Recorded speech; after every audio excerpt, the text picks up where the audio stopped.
Hello. We did. There we go. So, okay. So, what you missed and just saw us like mouthing was the fact that Anna's on holidays. And we obviously don't work well without Anna's her mics on. And the fact that we're making a French blonde today and talking about owning the wrong house and how to avoid it. So, today we are sitting here and we're going to show you how to make this beautiful cocktail. And then we'll get right into the fun conversation. So, we're starting again. You shaker from December Vermouth. Thank you, Matt, for my birthday present. And thank you, Carrie, for an amazing product. This is full of ice, and we're going to fill this with all the ingredients of our cocktail.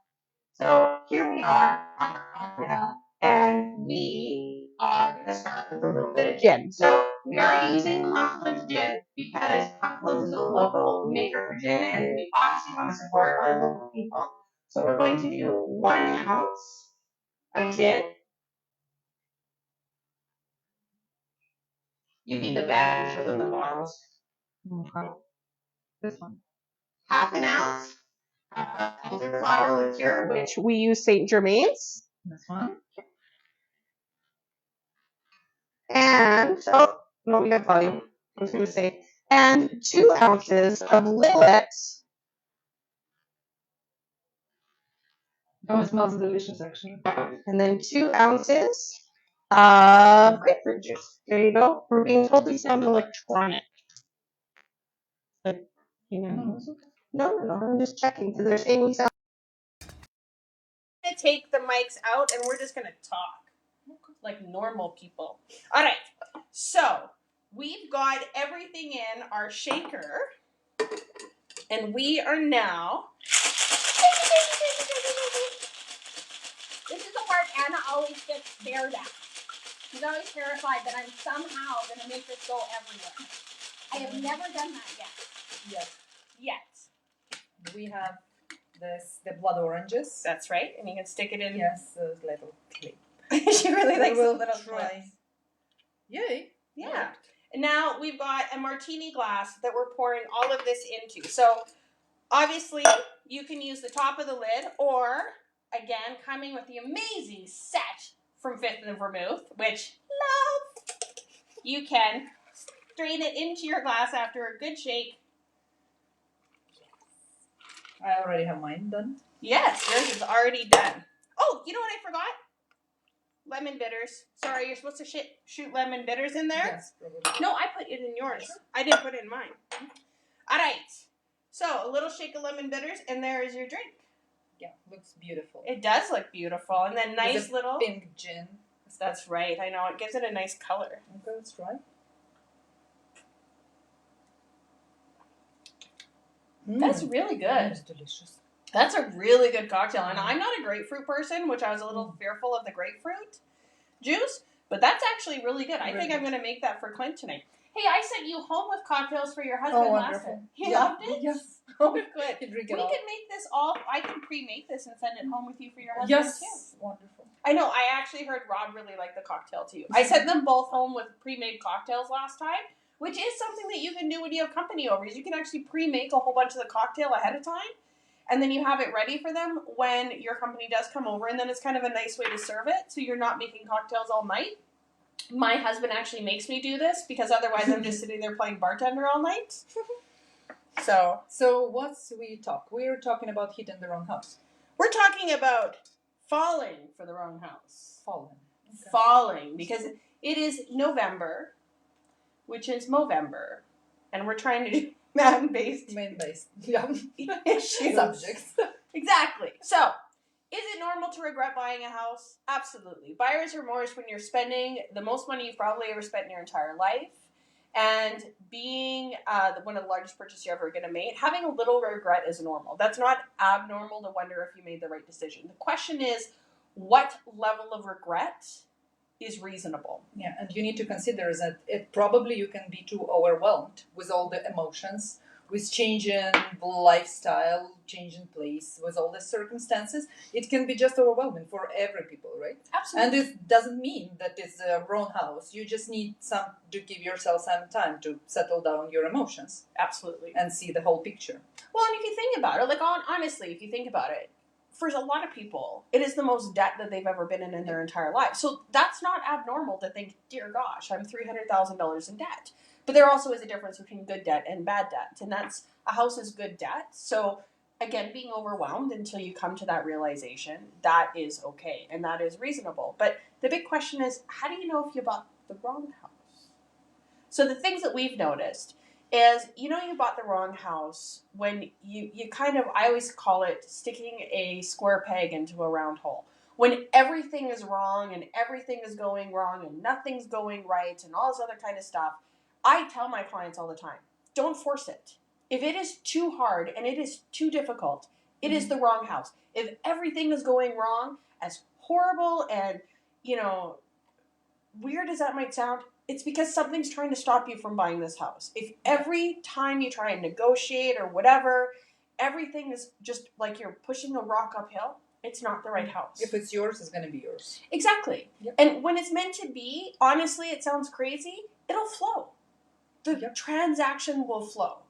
The other question is, are you really looking at what's in the home inspection results? Because that's big, right? Yes, if we're talking about structural damage, for example, you figure out that there's structural damage. First thing you need to do, you need to contact your representative and ask, if it was disclosed, actually. Yeah, absolutely. And if it was, But you should have known that before writing the offer. Your representative should have told you that before writing the offer so you could take it into consideration when purchasing the house. So, and then the other thing is look at your neighbors, because you're going to learn a lot about the house by the neighbors too. Because if your neighbor's yard is littered with garbage and it bothers you looking at the house, it's not going to bother you any less living there. And not just neighbors, you need to look at all community. Absolutely. You need to go around, you need to see, maybe it's huge construction is there who's going to be doing it all night long and it's going to be disaster for you. So you need to be aware where you're buying, and it's up to you to check it. And actually, it is up to you, and you can ask your representative to get you the information or where to go. But it's subjective, right? It is, absolutely. Maybe the thing is okay for me is not okay for the buyer. Exactly. And that's always what we tell people, is it's not our risk, it's yours. But here's the big thing. A lot of people don't realize that their municipalities generally have a 25-year development plan. So I had this situation once where one of my husband's workmates was excited telling us about his new house. And he says it backs onto a natural reserve. And as soon as he told me the location, I said, no, it backs onto future Stony Trail. Yep. And he says, no, it's a natural reserve. I said, no, it's future Stony Trail. And then I showed him on a map, and I showed him the utility right away, and I showed him the path that the road was going. And he asked my husband, I guess later, saying, well, how would I have known this? And it was very simple, because there is a 25-year plan for the city. So if you're backing onto a green space, you better make sure you know in the next 25 years what that green space is going to be, or that farmer's field. Well, my friends bought a house. It was their request to buy a house, it was facing golf course, backyard. And they were completely sure it's going to be the same forever. Yeah. And in 3 years, it started huge construction of this golf course, and they are devastated because that was a deal breaker, the green space on the back. So we your representative should check actually the development plan for the city. And the other thing, especially golf courses, which is a great thing, we always tell our clients that buy houses backing onto golf courses, is we flat out say to them, it is what's called as DC zoning, so direct control zoning, meaning that the city has direct control over what that land can be used for. Which, if that's golf course, or even actually another one that's really big right now, is mobile home parks. Mm-hmm. If that golf course or that mobile home park is DC zoning, that means at any point in time, that can change to be anything else. So just because it's that now does not guarantee it to be that in the future. So these are the kind of things. The other thing can be more predictable with Fish Creek, because Fish Creek is DC zoning as well, but it's provincial park, and it's highly unlikely it's going to be developed anytime. But with another golf course or another green space, highly likely. There's risk. The other thing you have to look at too is if you're buying in a condo, is what is a condo corporation's bylaws? Those bylaws are going to restrict how and when you can use that property, and you can tell a lot, especially by the minutes and talking to your condo corporation president. About how strict they are in enforcing those bylaws. Because if you're the type of person that's pretty like, living in the gray, and you have a kind of corporation that's black and white, that might not be the right fit for you. So make sure that you get those bylaws looked at, that you read over what your rules and their rules are as well. Or if there's relationship issues on your board, especially in self-managed boards, those are the kind of things that you want to make sure that you take a look at to make sure that you don't fall for that wrong house. The other thing is too, is if there's been a high amount of turnover in the house, that's always something to take a look at.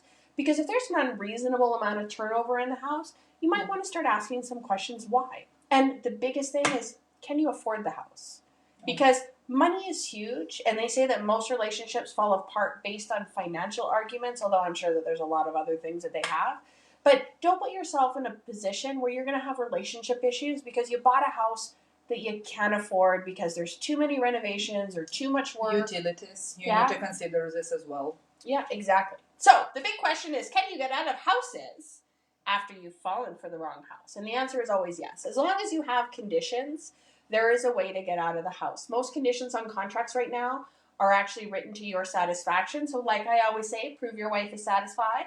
So based on that, if you can't, satisfaction is subjective. You're either satisfied or you're not. And if you're not satisfied, yes, you get your deposit back 100%. Yes, but if you already bought it. Well, if you removed all conditions, because that's the only time that you already bought a house. So if you've removed all conditions and you need to get out, this is where you really, really, really need to talk to a lawyer. And if you want to completely cancel the transaction, there's going to be legal ramifications and possibly cost ramifications to you. And that's where we're going to tell you to talk to a lawyer. But if you're in the house, and if you've already bought the house and you've moved in and you realize you're miserable, you have choices. You can sell the house, but there's a cost to that, of course, realtor fees and stuff like that. You can rent it out. You can rent it out, and hopefully the rent will cover the cost of maintaining the house. I know a lot of times we've had clients, not a lot of times actually, I would say in 23 years we've had probably few clients come back and say that they were truly miserable in the first 6 months of buying the house.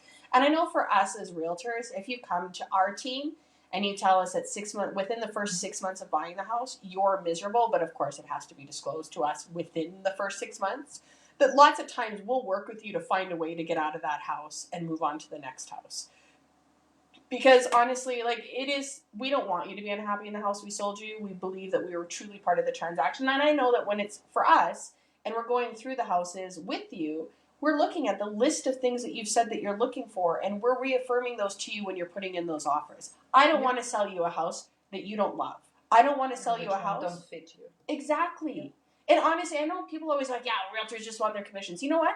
I don't care. Honestly, buy any house. Just be happy, because your happiness is going to be a reflection of how good of an agent we were for you. Yeah, so we try to fit all your criteria. Absolutely. To match with the properties. Absolutely. And sometimes even I've done this. I insisted I had a house with a formal dining room and a front attached bonus room, and that I would never live on a front drive. And even we get it wrong sometimes, because I live on a drive. I have a side bonus room. I did get my formal dining room, which is great for Lego preparation, I understand, because I don't have dinner parties like I hoped. But even we sometimes start out thinking we want one thing and turn to something else, and that's okay too. But again, we're going to sit there, get to know you, and make sure that you get that house that you're truly, truly happy with. So, how do we avoid falling for the wrong? Find the right agent. Well, find the right agents, which is only us. Find the right agents. Get the agents that are truly going to make sure that you 100% find that house that suits what you're seeing, you're looking for, and that you're trying to think. Another thing we've had to clients, because we're not allowed to tell you if a community is safe. We're not allowed to tell you if a school is good. We're not allowed to tell you that information because it's subjective. What's safe for you may not be safe for us. What's good for you may not be good for us. What's affordable for you may not be affordable for us. So walk the community on foot. Talk to the next door neighbors. See what they're like. And keep in mind, neighbors change, because I've had multiple neighbors on either side of me for as long as I've lived here. So neighbors change. I've had the privilege of routinely selling my neighbors' houses to help pick my new neighbors, but that's like a privilege you get as an agent. Your own neighbors. I pick my own neighbors sometimes. So, and then if your schools are important to you, go to the schools, talk to the principal, talk to the teachers, go to the school while it's open and figure out how things work. Look at the kids coming in and out. Is that the kind of kids you want? your kid to hang out with. Pull the title and all registrations, which is what your agent should do, because your title is legally what you're buying. Yes, physically what you're buying is what you see, but the title is talking to you about restrictions. It's talking to you about what the property is allowed. So as an example, I back onto a green space. I am only allowed a chain link fence at the back of my property. Which lack of privacy, actually. Well, and for some people it is. For us, it's not. But it's a program in the province of Alberta called Criminal Prevention by Design. It's not going away. I don't get to build a fence at the back of my property. Or I don't get to build anything but a chain link fence at the back of my property. And that could be your issue too. Culverts that run down the back are utility right-of-ways. You can't build upon them. Those kind of things you should know. Which is why asking to see the real property report or even making your offer conditional to viewing the real property report and being satisfied with it is never a bad idea too. Then choose home inspector carefully. And absolutely. Yes, and you need to be involved in home inspection to see which fits you, which really doesn't, because like home inspection uncovered a lot of issues which can be not aware for you from the first sight. Yeah, exactly. And trust me, just like there's good and bad agents, there is good and bad home inspectors. And you want the home inspector that is doing their job no matter what. And you never want the home inspector that is more concerned about if the realtor is going to give them referrals by giving you a good home inspection versus giving you an honest home inspection. And I've had that where realtors or the home inspectors come to me and they say, well, there's this bad information. And I say, tell them it's their purchase. They need to know. And you need to ask about all repairs that have been done, or every renovations, everything, any issues. You need to keep an eye on that. Yeah, and you can also go talk to the neighbors. There's nothing wrong with talking to the neighbors and asking them, getting to know them, seeing if they're home, chatting with them. There's nothing wrong with that to see if they're the kind of people that you can live next to. And Google the house. Google the internet, oh my gosh, has given us so much information on homes that nowadays pretty much everything that happens with an address you can find online. Google the house. Find if it's been part of a major grow-up bust, or find out if it's been part of criminal. Yeah, exactly. Death, murder, whatever. The other thing to look at as well is you can ask for the utility bills. I know a lot of people don't do that, but if you're really looking at affordability, ask for a list of the utility bills for the last 6 months. They can provide them, and then you can use that to help build a spreadsheet to see, can I afford it based on utilities? Can I afford it based on mortgage payment? Can I afford it based on my monthly budget? And I think that that's really important to make sure that you can afford your house. And if it's condo, you need to check about reserve funds study. Absolutely. Yes. Yeah, and that should be a condition, is reviewing those condo docs. And the other thing that is my favorite thing, because if you watched this before, you know I love my spreadsheets. Make a spreadsheet on future maintenance and repairs. Make like a 25-year maintenance plan, which then you can see that you can, whether or not you can afford that house over the years with possible increases or decreases in income. And it just gives you better prepared. But I'm a spreadsheet girl. I love my spreadsheets. Oh, I noticed. Yeah, I already have a bunch. So many spreadsheets. But anyways, so here we are chit-chatting away. And the most important part is, if you like and share our show on any of the amazing social medias that are out there, which are YouTube, Instagram, Facebook, or LinkedIn, you will enter your name as many times as you like and share the show to win the Fifth and Vermouth.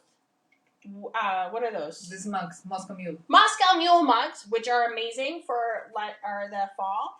And also for the pizza tray and pizza cutter, because nothing goes better with a Moscow Mule than pizza! Homemade pizza! And Victoria will come and make pizza for you. Yeah, sure. That's what's going to happen. All right. So, thank you so much for coming to our show. And we do want to let you know that next Wednesday, we are going to be talking about Black Manhattans and how to deal with real estate and the loss of a loved one. So basically how to deal with things that are called, why can't I remember the word, probate and stuff like that. So we're going to talk about that. And Anna is so kindly watching our show on vacation and putting in lots of great comments. So thank you, Anna. We do miss you. Here is This Cheers is our for you. French blonde, yeah, not the Russian blonde, the French blonde. Look at, she was like, don't give me too much alcohol, and then she's like downed her entire drink. Yeah, and they're probably gonna go second round. It's so good.